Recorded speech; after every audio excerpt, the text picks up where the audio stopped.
पाकिस्तान तहरीक इंसाफ ने अब शुरू कर दिए हैं। अमेरिका से हमारे पास विजुअल्स आए हैं और वहाँ पे कासम सूरी साहब ने, उनके साथ शहबाज गिल साहब हैं, दीगर बहुत सारे लोग हैं, उन्होंने वहाँ पे एहतजाज किया। मुख्तलिफ इलाके हैं यूरोप के, वहाँ से भी यूरोप के मुख्तलिफ शहरों से भी अब एहतजाज की खबरें आ रही हैं। बरतानिया में अभी जब मैं वीडियो रिकॉर्ड कर रहा हूँ तो इसके बाद एक बड़ा एहतजाज है लंदन में, उसके जो मनाज़िर रहेंगे वो भी आपके साथ शेयर करेंगे।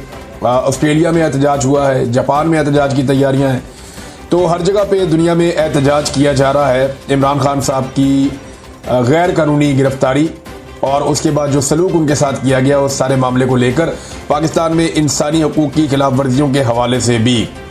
अब इस मरतबा जो एहतजाज हम देख रहे हैं उसमें एक चीज़ बड़ी क्लियर है, पाकिस्तान तहरीक इंसाफ पहले जो है वो हुकूमत के खिलाफ एहतजाज करती थी और ये जो ओवरसीज पाकिस्तानी एहतजाज करते थे ये नॉर्मली हुकूमत को टारगेट करते थे, ज़्यादातर इमरान खान साहब की प्रमोशन के लिए या उनकी रिहाई के लिए आवाज़ उठाते थे।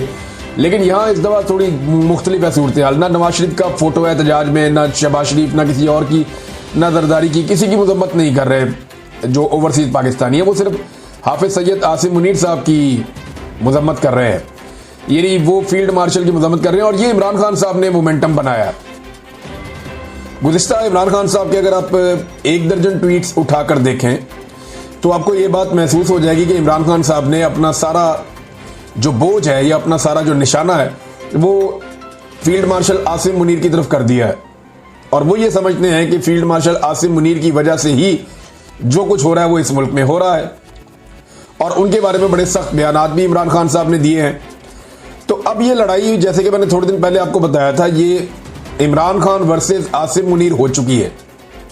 ओवरसीज पाकिस्तानियों ने इस इशू को पिक कर लिया और इमरान खान साहब के पैगाम को समझा है और अब सारी की सारी फोटोज वो लेकर जाते हैं, या इमरान खान की या शहीद अरशद शरीफ की होती है कहीं पे, या पाकिस्तान तहरीक इंसाफ की एक छाप होती है, या हाफिज सैयद आसिम मुनीर साहब की फोटोज वो लगाते हैं और वो प्रोटेस्ट के लिए लगाते हैं कि इनकी वजह से ये सारा कुछ हो रहा है। अब ये जो है वो एक अजीब सूरत हाल है पाकिस्तान की मिलिट्री एस्टेब्लिशमेंट के लिए। देखिए, पाकिस्तान की फौज इस वक्त बड़े मुश्किल हालात से गुजर रही है और अब ये मुतालबा भी किया जा रहा है ओवरसीज पाकिस्तानियों की जानिब से, पाकिस्तान के अंदर भी हो रहा है, पाकिस्तान के बाहर भी ये बात हो रही है कि आर्मी चीफ की मुद्दत मुलाजमत नवंबर में मुकम्मल हो रही। अब ये चंद माह रह गए हैं, अगर 3 माह 4 माह, तो ये मुद्दत मुलाजमत मुकम्मल करके नया आर्मी चीफ अपॉइंट किया जाए। ऐसा लगता है कि शायद ये मुतालबा आने वाले दिनों में जोर पकड़ेगा। वजह यह है कि फौज बहुत सारे मुश्किल मराहिल से गुजर रही है, मुल्क के अंदर बड़े खौफनाक किस्म के हालात पैदा हो चुके हैं। बलूचिस्तान की सूरत हाल आपके सामने है, इसी तरह जो सूरत हाल खैबर पख्तूनख्वा के कबायली इलाकों की है वो आपके सामने है।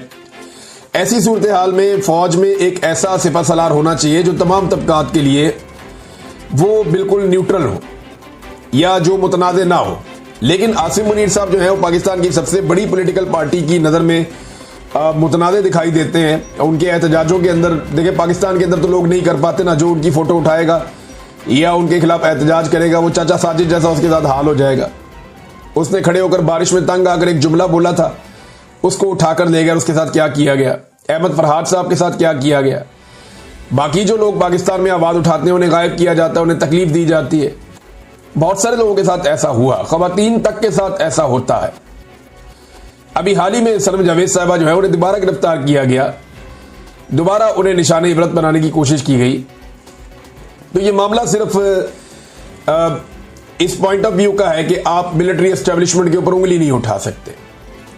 अब आसिम मुनीर साहब एक पाकिस्तान की सबसे बड़ी पॉलिटिकल पार्टी की नज़र में, हत्ता कि एमल वली खान साहब ने भी उन पर तनकीद की है, फजलुर रहमान साहब ने भी उन पर तनकीद की है और ख्वाजा आसिफ भी दूसरे अल्फाज में उन पर तनकीद करते हैं। पाकिस्तान में जितने सहाफ़ी हैं वो जो टाउट हैं बेशक, लेकिन वो भी खुलकर ये कहते हैं कि मिलिट्री एस्टेब्लिशमेंट ये सारा कुछ कर रही है और एक्चुअली वो सब आसिम मुनीर साहब की तरफ इशारा कर रहे होते हैं।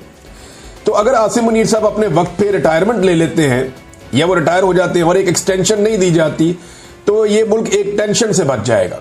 यानी ये एक्सटेंशन नहीं, एक तरह की टेंशन होगी और एक नई टेंशन क्रिएट हो जाएगी एक्सटेंशन क्रिएट होने की बजाय।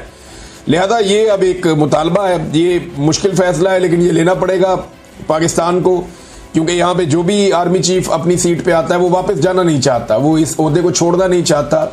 आपने देखा परवेज मुशर्रफ भी इस ओहदे को नहीं छोड़ना चाहता था।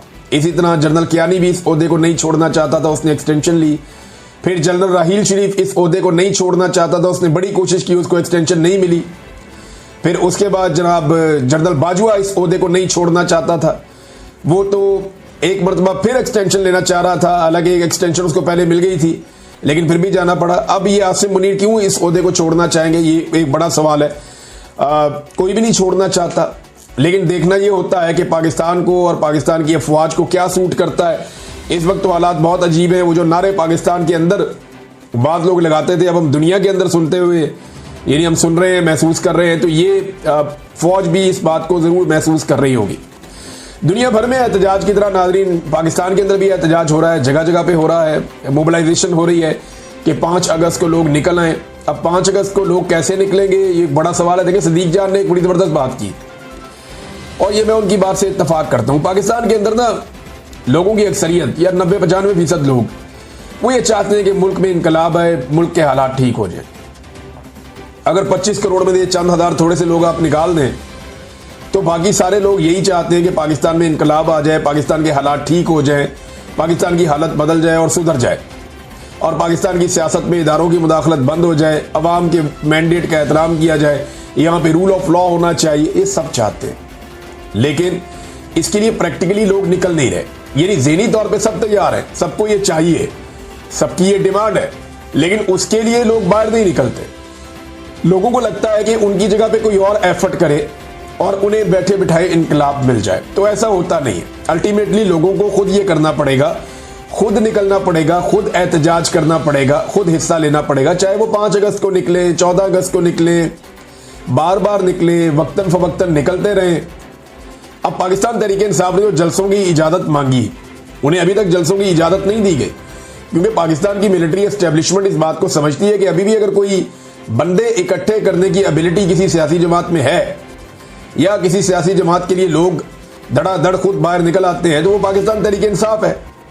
ज़रा सा मार्जिन आप देंगे और अमनो अमान कायम करेंगे और तहरीक इंसाफ के साथ जुल्म और बर्बरियत बंद करेंगे, तो ये पूरे पाकिस्तान में निकलेंगे। ये मिलिटेंट्स तो हैं नहीं, ये आम पॉलिटिकल लोग हैं।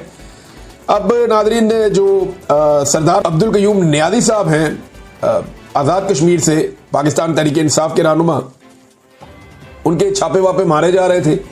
पूरी कोशिश की जा रही थी उनको गिरफ्तार किया जाए और उनको रोका जाए, क्योंकि उन्होंने वहां पे सफीर कश्मीर इमरान खान को रिहा करो के नाम से एक रैली निकालने का ऐलान किया था, लेकिन वो गिरफ्तार नहीं हुए। और उसके बाद उन्होंने बड़ी तगड़ी रैली भी निकाली है, लोग बहुत बड़ी तादाद में उसके अंदर शामिल हुए। तो उन्होंने वो विजुअल